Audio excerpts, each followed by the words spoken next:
നിങ്ങളുടെ ചാറ്റക്കാരോട് ചേർന്ന് നിങ്ങൾക്ക് ബോധിച്ചതുപോലെ ഇല്ലാതെ ജീവിച്ചു. എന്നാൽ ഇന്ന് ആ സൂര്യൻ അസ്തമിച്ചു പോയി. നിങ്ങളുടെ ജീവിതത്തിൽ പരിമിതമായ കഷ്ടങ്ങൾ, രോഗങ്ങളൊക്കെ വന്നു ഭവിച്ചു. ഇപ്പോൾ എന്ത് ചെയ്യണമെന്നറിയാതെ വിഷമിച്ച് നിങ്ങൾ ദൈവസന്നിധിയിൽ വന്നിരിക്കുന്നു. When the sun was shining brightly in your life, you did everything that your flesh and your body wished for. You went the way you wanted to go, but now the sun has set.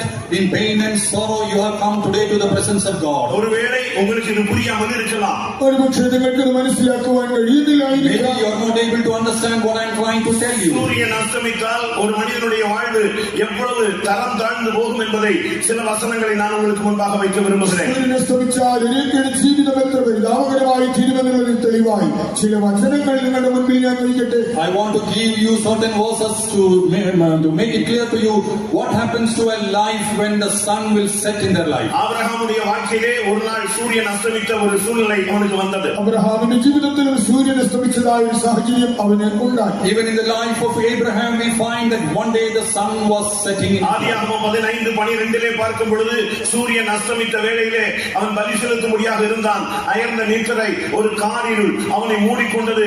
அவன் என்ன செய்வது என்று திகைத்து போன நேரத்திலே திடீரென்று ஒரு வார்த்தை வந்தது. உன் சந்ததி சபிக்கப்பட்ட ஒரு கட்டுக்குள்ளே 400 வருடம் போய்விடும் என்ற ஒரு வார்த்தை, சாபத்தின் வார்த்தை அவனுக்கு கிடைத்தது.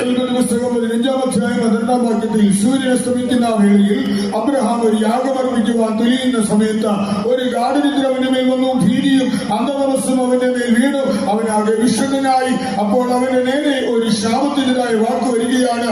നിന്റെ സന്തതി സ്വന്തമില്ലാത്ത ദേശത്ത് 400 സംവത്സരം അടിമകളായി അവർ ബന്ധനത്തിൽ ജീവിക്കേണ്ടി വരും. ഇങ്ങനെ ശാപത്തിന്റെ വാക്കുകൾ അവനുണ്ടാകും.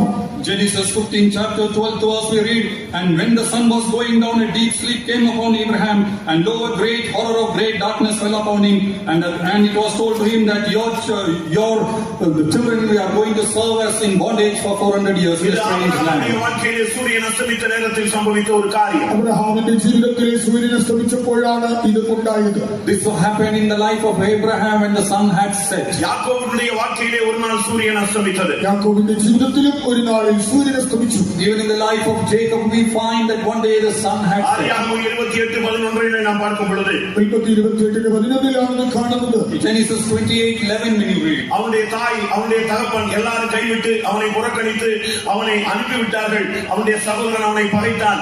நண்பர்களோ உறவினர்களோ யாரும் இல்லாத பாழுமான ஊழையிடுகிற வனாந்தரமான இடத்திலே அவன் அவாந்தர வெளியிலே அவன் தவித்துக் கொண்டிருந்தான்.